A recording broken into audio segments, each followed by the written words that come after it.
Centre میں جا کر کھڑے ہو گئے۔ اب ادھر ادھر دیکھنے لگے کہ مجھے کوئی دیکھ تو نہیں رہا۔ اس وقت بھی جھاڑیوں کی طرف سے عجیب و غریب آوازیں گونج رہی تھیں۔ ایسا محسوس ہو رہا تھا کہ دور کوئی بہت زیادہ بھیانک آواز میں کچھ پکار رہا ہے۔ تبھی نثار ایوب صاحب نے اپنی جیب میں سے بڑے احتیاط کے ساتھ وہ سفید دھاگا نکالا جو کہ 9 سے 10 انچ لمبا تھا اور اس کے اوپر 7 گرہیں لگی ہوئی تھیں۔ انہوں نے اس دھاگے کو جتنی تیزی کے ساتھ اور جتنی دور پانی میں پھینک سکتے تھے انہوں نے پھینک دیا، اور پروفیسر مجاہد کی تاکید کے مطابق پیچھے پلٹ کر نہیں دیکھا اور تیزی کے ساتھ وہاں سے نکل کر گاڑی کی طرف آئے۔ جب گاڑی کی طرف آئے تو علی گاڑی کے باہر چل پھر رہا تھا اور بہت زیادہ بے چین تھا۔ اپنے والد صاحب کو آتے دیکھا تو کہنے لگا، ابا جان سب خیریت ہے نا؟ جس پر نثار ایوب نے یہ کہا کہ بالکل خیریت ہے، تم بتاؤ پیچھے کے کیا حالات ہیں؟ تبھی علی نے یہ کہا کہ ناظرین نے بہت کوشش کی ہے گاڑی سے باہر نکلنے کی، لیکن میں نے اس کو سنبھال لیا اور وہ گاڑی سے باہر نہیں نکل سکی۔ امی نے اس کو پکڑ کر رکھا ہے، 3 سے 4 بار اس نے جھاڑیوں کی طرف بھاگنے کی کوشش کی ہے۔ تبھی نثار ایوب صاحب فوراً گاڑی میں بیٹھے اور یہ کہا کہ جلدی سے یہاں سے اب گاڑی نکالو، یہاں پر رکنا نہیں، میں جلد از جلد پروفیسر صاحب کو یہ بات بتانا چاہتا ہوں۔ راستے میں بہت زیادہ ٹریفک تھی، بہت سے فون بوتھ انہوں نے دیکھے لیکن ان کو کہیں بھی فون نظر نہیں آیا۔ تبھی وہ لوگ ایک جنرل اسٹور کے پاس رکے۔ وہاں پر پہلے انہوں نے یہ معلوم کیا کہ یہاں پر فون ہے۔ جیسے انہوں نے پتہ کیا وہاں پر فون موجود تھا۔ نثار ایوب صاحب فوراً گاڑی سے نکلے اور پروفیسر مجاہد کو ساری بات بتائی، جس پر پروفیسر صاحب نے یہ کہا کہ ٹھیک ہے اب آپ خیریت سے گھر پہنچے ہیں۔ راستے میں ٹریفک بند ہونے کی وجہ سے ان لوگوں کو 2 سے 3 گھنٹے لگے گھر واپس آنے میں۔ جب وہ لوگ گھر واپس آئے تو سب تھکن سے چور ہوئے ہوئے تھے۔ جیسے ہی شام ہوئی پروفیسر مجاہد ان کے گھر آئے اور آ کر ساری بات ان سے پوچھی۔ نثار ایوب صاحب نے ان کو صاف بتایا کہ ہم لوگ اس طرح سے ہاکس پہ گئے اور وہاں پر جا کر ہم نے دھاگا پھینکا، لیکن وہاں پر اس وقت تک بھی اس کی آوازیں گونج رہی تھیں اور بہت تیز ہوائیں چل رہی تھیں۔ ایسا محسوس ہو رہا تھا کہ ہواؤں میں ایک عجیب سا شور ہے۔ تبھی پروفیسر مجاہد نے یہ کہا کہ جلدی سے بہو کو میرے پاس بلائیں، میں ایک دفعہ ان کو دیکھنا چاہتا ہوں۔ جیسے ہی نثار ایوب نے علی نثار کو آواز دی اور یہ کہا کہ جلدی سے بہو کو لے کر آؤ، پروفیسر صاحب آئے ہیں۔ تبھی علی نثار ناظرین کے پاس گئے اور یہ کہا کہ پروفیسر صاحب آئے ہیں، جلدی سے آئیں۔ تبھی وہ اپنا دوپٹہ سر پر لیے پروفیسر صاحب کے پاس آ کر بیٹھ گئیں۔ پروفیسر مجاہد نے یہ کہا کہ بیٹا آپ ٹھیک ہیں؟ جس پر ناظرین نے پہلے سلام کیا اور کہا جی میں بالکل ٹھیک ہوں۔ تبھی پروفیسر صاحب نے یہ کہا کہ بیٹا مجھے آپ کے ہاتھ دیکھنے ہیں۔ انہوں نے باغور ناظرین کے ہاتھوں کا جائزہ لیا، اس کے ناخنوں کا بھی جائزہ لیا اور یہ کہا کہ ٹھیک ہے بیٹا اب آپ جاؤ۔ جیسے ناظرین گئی پروفیسر مجاہد نے نثار ایوب کو یہ کہا کہ الحمدللہ جو ان کے پیچھے جہاں سے لگا تھا اس کو وہیں پر واپس بھجوا دیا گیا ہے۔ نثار ایوب نے یہ کہا کیا مطلب، اس نے بہو کو چھوڑ دیا ہے؟ جی بالکل، اس کو واپس سے وہاں پر بھیج دیا ہے۔ آپ یہ سمجھ لیں کہ جس طرح سے کوئی سیلابی ریلا آتا ہے اور وہ آنے سے پہلے تباہیاں کرتا ہے اور جانے کے بعد اپنے نشان چھوڑ جاتا ہے، ویسے ہی کچھ توڑ پھوڑ تو ہوئی ہے، لیکن پریشان ہونے کی ضرورت نہیں، سب ٹھیک ہو جائے گا۔ پانی کی ایک بوتل منگوائیں، میں وہ دم کر کے دیتا ہوں، وہ پانی بہو کو پینا ہوگا۔ جب وہ پانی ختم ہونے لگے تو اس میں پانی مکس کر لیں، 11 دن تک وہ پانی ختم نہیں ہونا چاہیے۔ اس کے علاوہ بہو کو خاص تاکید کی جائے گی کہ وہ مغرب کے بعد گھر سے باہر نہیں نکلیں گی۔ بالفرض بوقت ضرورت گھر سے باہر نکلنا بھی پڑے تو مغرب کے بعد آدھے گھنٹے انتظار کرنا ہے اور آدھے گھنٹے کے بعد وہ گھر سے باہر نکل سکتی ہیں، لیکن جب وہ گھر سے باہر نکلیں گی آپ نے مجھے اطلاع کرنی ہے۔ جس پر نثار ایوب نے یہ کہا کہ بالکل ہم لوگ ایسا ہی کریں گے۔ ادھر دوسری طرف انسپیکٹر خالد قریشی اور کریم بخش دونوں مائی پنکھی کے گھر پر پہنچ گئے۔ مائی پنکھی اپنے صحن میں بیٹھی تھی، جیسے ہی دروازے پر دستک سنی تو اٹھ کر کھڑی ہو گئی اور یہ کہا کہ آتی ہوں، کون آیا ہے اس ٹائم؟ اس وقت دوپہر کے 2:30 بجے کا ٹائم تھا۔ جیسے ہی مائی پنکھی نے دروازہ کھولا تو 2 پولیس والے اس کے دروازے پر کھڑے تھے۔ کریم بخش کو مائی پنکھی نے دیکھتے ہی پہچان لیا۔ کریم بخش جو اس کو قتل کرنے کے در پہ تھا آج خود مقتول بن کر آیا ہوا تھا اور اس کی نظریں اور لہجہ بالکل بدلا ہوا تھا۔ تبھی اس نے یہ کہا کہ مائی پنکھی ہم تم سے ملنے آئے ہیں۔ مائی پنکھی نے یہ کہا کہ آ جاؤ بیٹا اندر آ جاؤ۔ جیسے وہ دونوں اندر آئے مائی پنکھی نے نیم کے درخت کے نیچے بچھی چارپائی کو گھسیٹ کر صحن میں کیا اور یہ کہا آؤ بیٹا کیسے آنا ہوا اور یہ کون ہے؟ وہ دونوں چارپائی پر ایک کونے پر بیٹھ گئے، دوسرے کونے پر مائی پنکھی بیٹھ گئی۔ تبھی کریم بخش نے یہ کہا کہ یہ میرا دوست خالد قریشی ہے اور آپ سے ملنا چاہتا تھا، یہ بھی پولیس والا ہے۔ جس پر کریم بخش نے یہ کہا مائی میں تمہارا شکریہ ادا کرنے آیا ہوں، تم نے اگر اس دن عین وقت پر نہ بتایا ہوتا تو میرا بیٹا آج جیل کی سلاخوں کے پیچھے ہوتا، اور خوشی کے طور پر یہ مٹھائی بھی لے کر آیا ہوں۔ جیسے اس نے مٹھائی کا ڈبہ مائی کی طرف بڑھایا تو مائی پنکھی نے یہ کہا، بہت شکریہ تمہارا بیٹا، لیکن میں مٹھائی نہیں کھاتی۔ خالد قریشی ابھی دل میں سوچ ہی رہا تھا کہ مٹھائی نہیں کھاتی تو کیا زہر کھاتی ہو، تبھی کریم بخش نے پوچھا، مائی پنکھی اگر تم مٹھائی نہیں کھاتی تو کیا کھاتی ہو؟ جس پر مائی پنکھی نے یہ کہا کہ میں سنگھیا کھاتی ہوں۔ انہوں نے تصدیق کرنے کے لیے پوچھا، سنگھیا مطلب زہر؟ ہاں میں زہر کھاتی ہوں، زہر کھاتے ہی میرے جسم میں جان بڑھ جاتی ہے، یہ سمجھ لو کہ مٹھائی میرے لیے زہر ہے۔ تبھی وہ دونوں بہت تعجب کا شکار ہوئے اور یہ کہنے لگے، مائی تم تو بہت عجیب ہو۔ جس پر مائی پنکھی نے یہ کہا کہ میں بہت زیادہ عجیب ہوں، شاید تمہاری سوچ سے بھی زیادہ۔ خیر چھوڑو ان باتوں کو، اصل بات پر آؤ، یہاں پر کیوں آئے ہو؟ مائی تم سے ایک کام ہے۔ اچھا مجھ سے کیا کام پڑ گیا؟ پہلے مٹھائی کا ڈبہ تو کھول کر دیکھو، خود نہیں کھاتی ہمیں تو کھلا دو۔ جیسے مائی پنکھی نے مٹھائی کا ڈبہ کھولا اس میں ایک اور لفافہ رکھا ہوا تھا۔ مائی پنکھی نے یہ کہا کہ یہ لفافہ کیا ہے، اس میں کیا چیز لے کر آئے ہو؟ جس پر خالد قریشی نے یہ کہا کہ مائی پنکھی اس کو کھول کر دیکھو، پتہ چل جائے گا۔ اس میں 5,000 تھے۔ مائی پنکھی نے ہنس کر یہ کہا، میں پیسے بھی نہیں لیتی، یہ پیسے اور مٹھائی گھر لے جانا۔ تبھی ان لوگوں نے مائی پنکھی سے یہ کہا کہ آج سے 2 دن کے بعد اعلیٰ افسران کی ایک بہت بڑی محفل ہے اور وہ چاہتے ہیں کہ اس محفل میں ایک ایکٹر ہے وہ بھی وہاں پر آ کر نجی محفل میں ڈانس پرفارم کرے، لیکن وہ وہاں پر آنا نہیں چاہتی۔ اگر ہم اس کو وہاں پر نہ لے جا سکے تو ہمارے لیے مسئلہ بن جائے گا۔ مائی پنکھی نے یہ کہا تو میں کیا کر سکتی ہوں؟ تبھی کریم بخش نے یہ کہا کہ مائی پنکھی تم بھی جانتی ہو کہ تم بہت کچھ کر سکتی ہو، تم اس کو آمادہ کر سکتی ہو۔ کیا وہ مجھے جانتی ہے؟ نہیں مائی پنکھی وہ تمہیں نہیں جانتی۔ اچھا تو تم لوگ یہ چاہتے ہو کہ وہ وہاں پر آ کر اس محفل میں رقص کرے؟ ہاں بالکل۔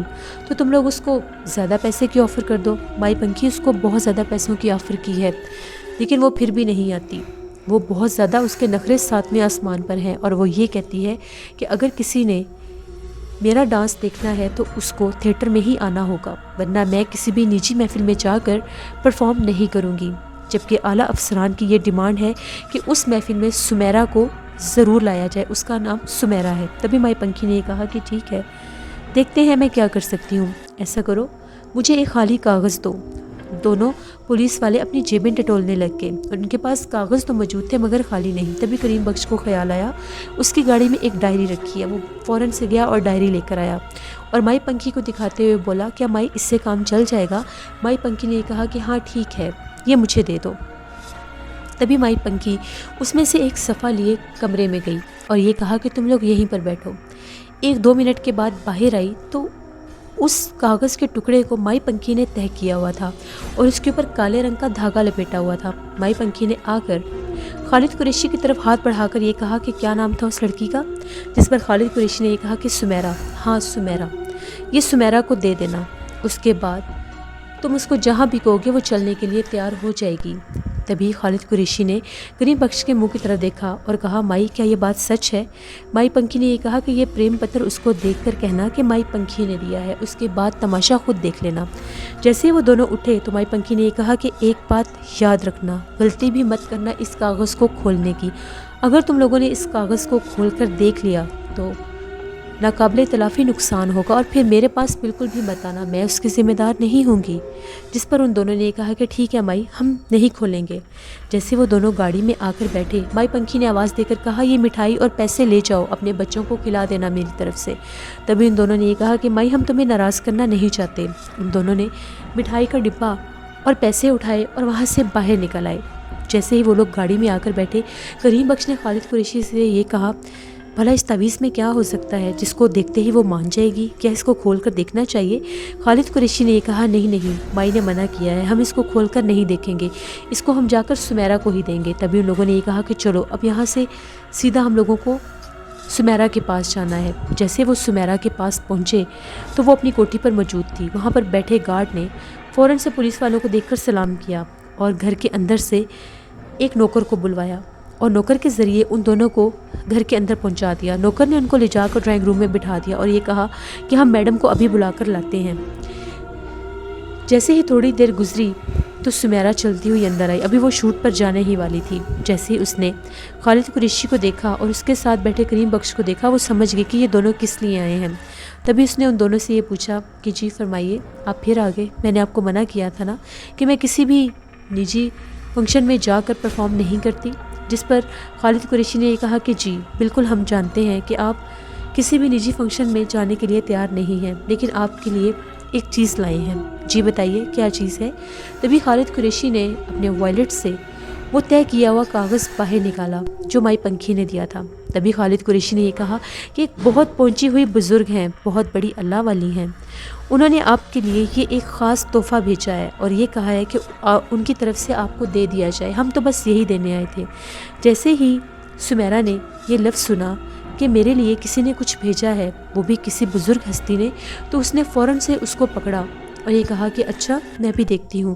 خالد قریشی نے یہ کہا کہ اگر آپ ہمارے سامنے کھول کر نہیں دیکھنا چاہتی تو آپ اندر بھی جا سکتی ہیں. جس پر سمیرہ نے یہ کہا کہ نہیں، میں آپ لوگوں کے سامنے ہی کھول کر دیکھوں گی، بھلا میرے لیے کسی نے کیا بھیجا ہوگا. جیسے ہی سمیرہ نے اس طے کیے ہوئے مائی پنکھی کے کاغذ کو کھول کر دیکھا، سمیرہ کے چہرے کے رنگ اڑ گئے. ایسا لگ رہا تھا وہ بے حد خوفزدہ ہو چکی ہے. تبھی اس نے یہ کہا کیا نام بتایا تھا آپ نے. تبھی خالد قریشی اور کریم بخش نے یہ کہا کہ مائی پنکھی، مائی پنکھی. جیسے اس نے مائی پنکھی دہرایا وہ بہت زیادہ پریشان ہو گئی. اس نے اس کاغذ کو اپنی مٹھی میں اچھی طرح سے سمیٹ لیا اور ٹیبل کے اوپر رکھ دیا. جیسے ہی خالد قریشی اور کریم بخش اٹھنے لگے تو سمیرہ نے یہ کہا کہ رکیے، مجھے یہ بتائیں فنکشن کب ہے. تبھی خالد قریشی نے یہ کہا کہ فنکشن تو ہفتے کی رات کو ہے، یعنی آج سے 2 دن بعد. ٹھیک ہے میں آ جاؤں گی. سچ مچ آپ آئیں گی. جی میں آؤں گی، آپ لوگ بس ٹائم پر گاڑی بھجوا دیجیے گا. جس پر خالد قریشی نے یہ کہا کہ ٹھیک ہے. کریم بخش بہت زیادہ تجسس میں تھا کہ مائی پنکھی نے آخر اس کاغذ کے ٹکڑے میں ایسا کیا لکھا ہے جس کو دیکھتے ساتھ ہی سمیرہ نے اپنا اتنا بڑا فیصلہ بدل لیا. اس نے بڑی چالاکی کے ساتھ اپنی ٹوپی ٹیبل پر رکھی اور اس ٹوپی سمیت اس کاغذ کے ٹکڑے کو اٹھا لیا. جیسے ہی وہ لوگ گاڑی میں آ کر بیٹھے، ابھی خالد قریشی سمیرہ کے ساتھ پیسوں کا اور ٹائم کا سارا بندوبست سیٹ کر رہا تھا. جیسے ہی وہ واپس آیا تو کریم بخش نے اس کاغذ کے ٹکڑے کو کھول کر دیکھا جو ایک کورا کاغذ تھا، لیکن اس کے ہوش اڑ چکے تھے. جو کچھ اس نے اس کے اوپر دیکھا تھا اگر وہ سچ ہوا تو پتہ نہیں کیا ہو جائے گا. وہ جو کچھ بھی تھا ان دونوں کے بارے میں تھا.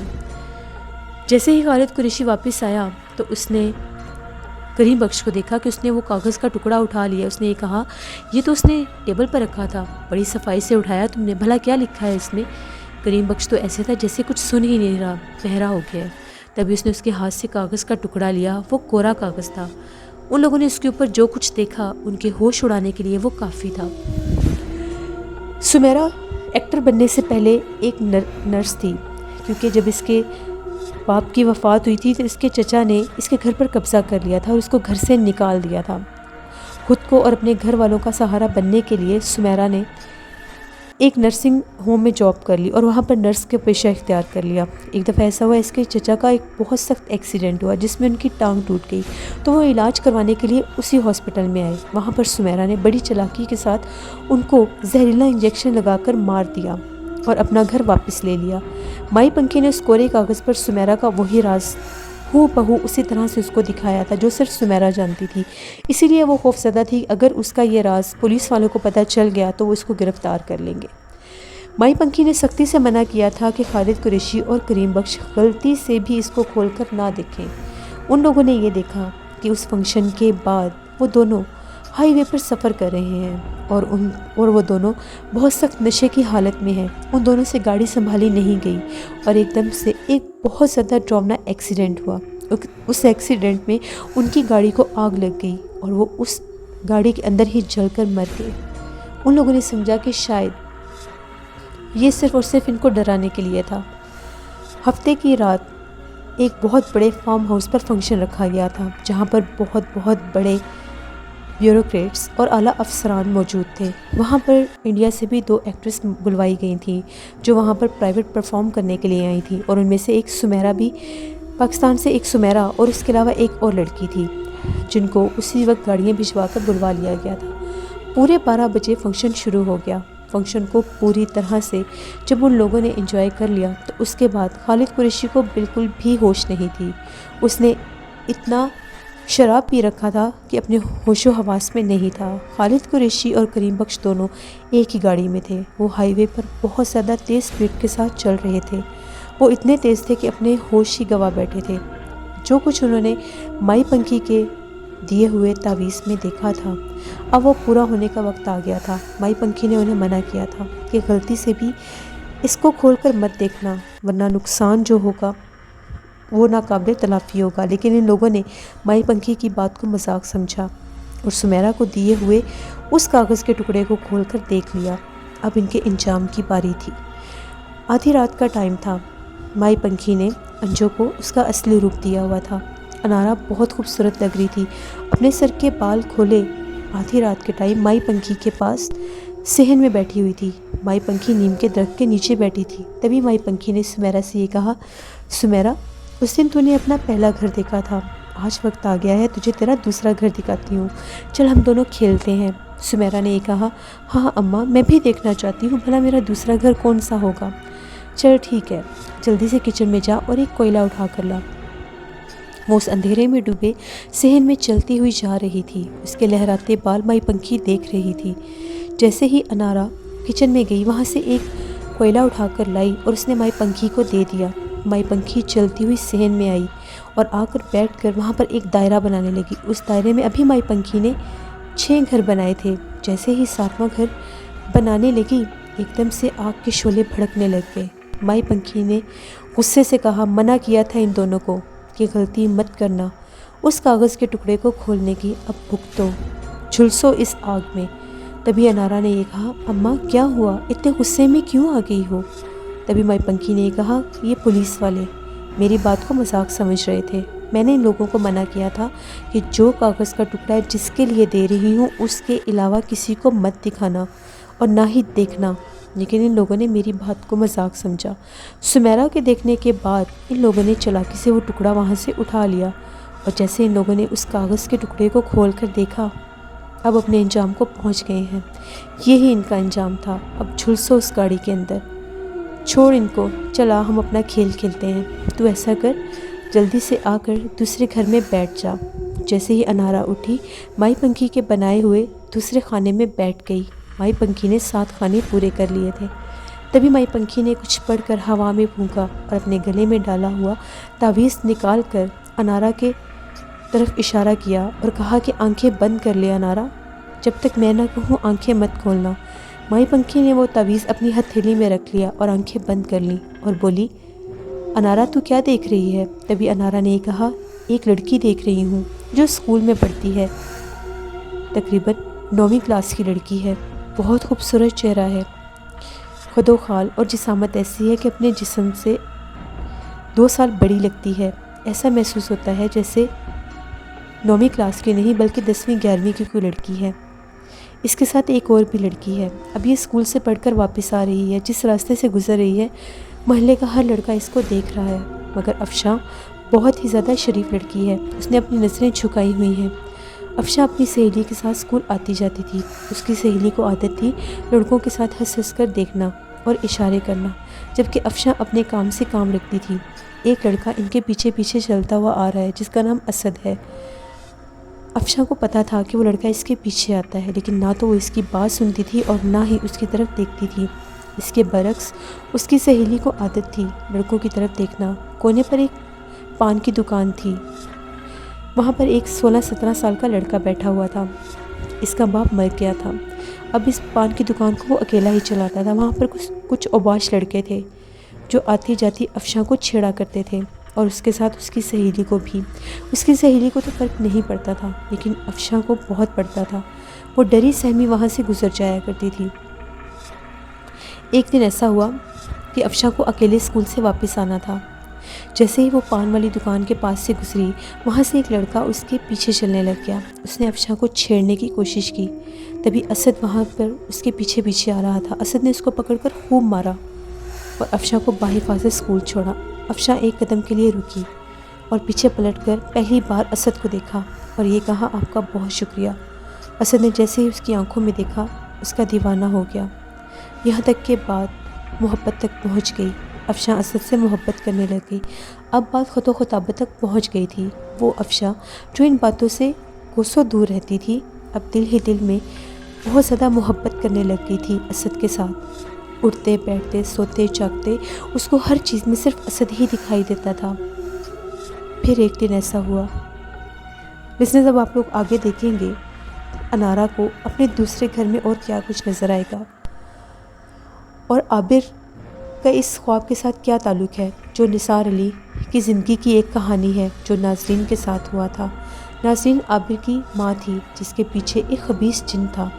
وہ خبیث جن کیا عابر کی زندگی پر بھی اثر انداز ہوگا؟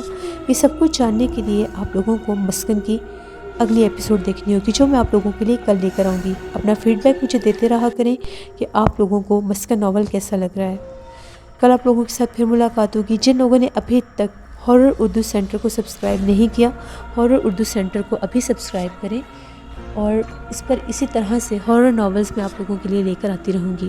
Thank you for watching, stay blessed, اللہ نگہبان۔